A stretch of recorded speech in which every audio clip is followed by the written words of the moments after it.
مانے. اور آپ کو یاد ہوگا ایک وقت ہوتا تھا ہم پڑھا کرتے تھے کہ زلف دیکھی ہے کہ نظروں نے گٹا دیکھی ہے. مل کے کہہ دو زلف دیکھی ہے کہ نظروں نے گٹا دیکھی ہے. زلف دیکھی ہے کہ نظروں نے گھٹا دیکھی ہے.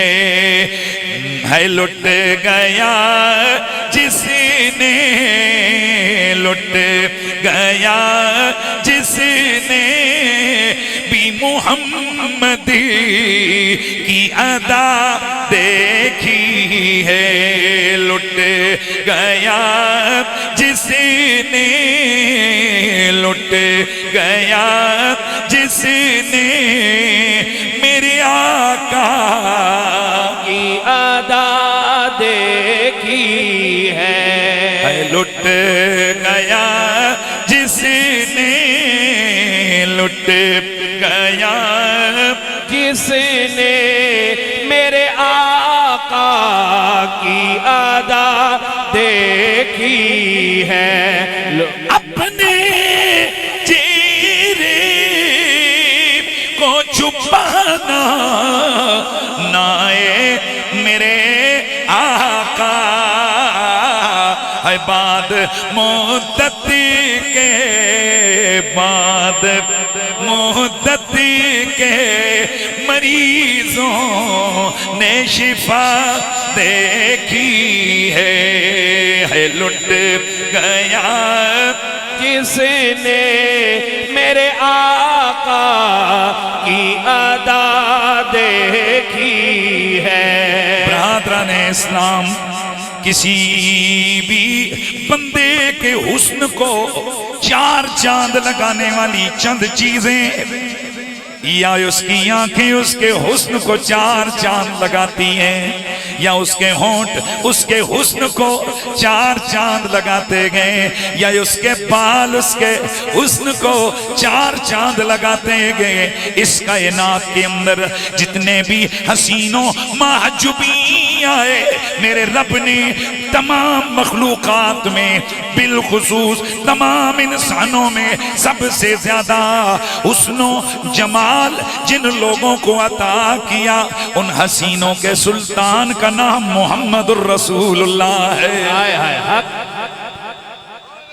حسینوں کے سلطان کا نام محمد الرسول اللہ ہے.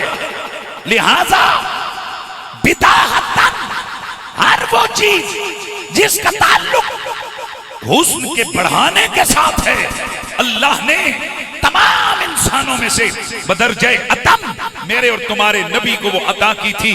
اگر آنکھوں کی بات ہو تو کائنات کے تمام حسینوں میں سے سب سے زیادہ سونی آنکھیں میرے مصطفیٰ کی تھی. اور اگر رخسار کی بات ہو تو تمام کائنات کے حسینوں میں سے میرے نبی کے رخساروں کو رب نے سب سے سونا بنایا تھا. اور اگر بالوں اور زلفوں کی بات ہو تو ساری کائنات کے حسینوں میں سے سب سے زیادہ حسین بال میرے رب نے میرے اور تمہارے نبی کے دیے. سبحان اللہ. بے شک میں نے آیت پڑھی ہے قرآن میں، بلکہ آیات پڑھی ہیں وَالضُّحَىٰ وَاللَّيْلِ اِذَا سَجَا. بڑے مزے سے سنیں گے.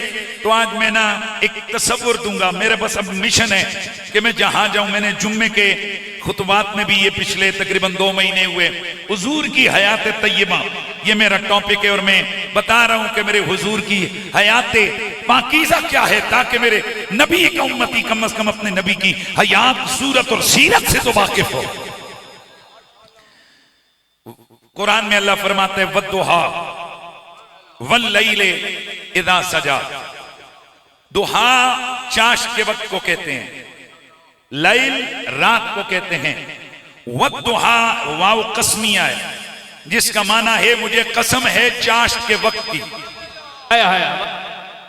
واللیل مجھے قسم ہے رات کی جب وہ چھا جائے.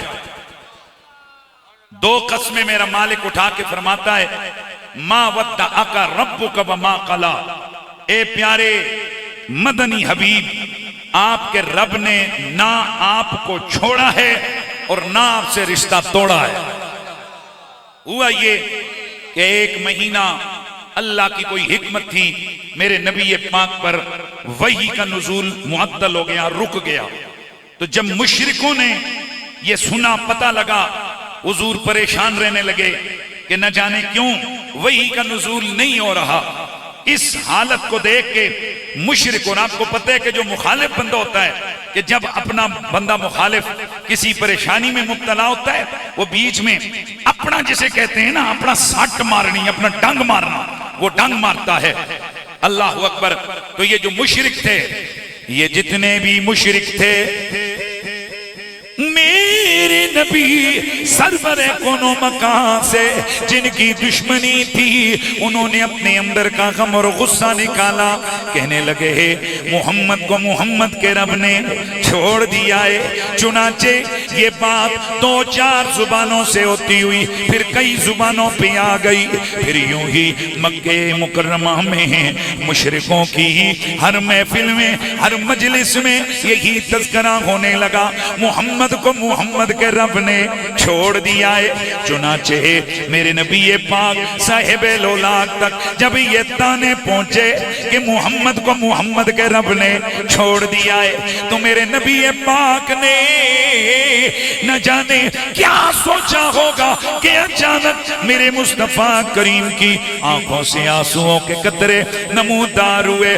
ادھر میرے نبی کی آنکھ سے آنسوؤں کے قطرے جاری ہوئے، ادھر میرے رب نے جبریل امین کو 1.5 سورت کا رومال دے کے بھیجا، جا جبریل میرے یار کے آنسوؤں کو پونچھ کیا۔ اب جبریل آئے، پوری سورہ والدعا الم نشرح لک صدرک والی سورہ انشراح کی ابتدائی آیات لے کر میرے نبی کی خدمت میں پہنچے، جس میں میرے رب نے آغاز کیا تھا والضحیٰ واللیل اذا سجا، مجھے قسم ہے چاشت کے وقت کی اور مجھے قسم ہے رات کی جب وہ چھا جائے، ما ودعک ربک وما قلا، محبوبہ تیرے رب نے نہ تجھے چھوڑا ہے اور نہ تجھ سے اس نے رشتہ توڑا ہے۔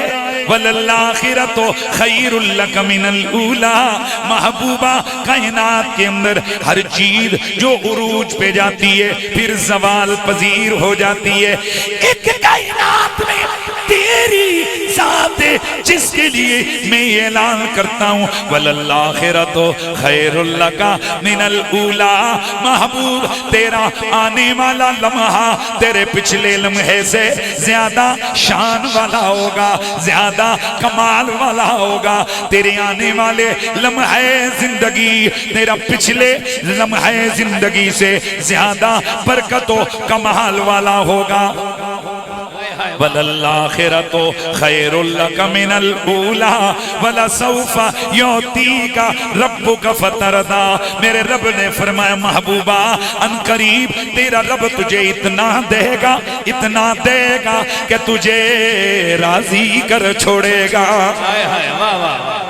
بھائی یہ ابتدائی جو آیات ہیں، چونکہ میرا مقصود وجہ یا شان نزول سورہ والدعا بیان کرنا نہیں ہے، میں نے تو یہ برکت کے لیے شان نزول بھی آپ کے سامنے بیان کر دیا تاکہ پتہ لگ جائے کہ کوئی تو وہ ہیں کہ جو روتے روتے سر پٹکتے ہیں، کہیں ہلچل نہیں ہوتی، اور کہیں کمال یہ ہے کہ ایک آنسو کا قطرہ نکلے رومال 1.5 سورت کا آ جاتا۔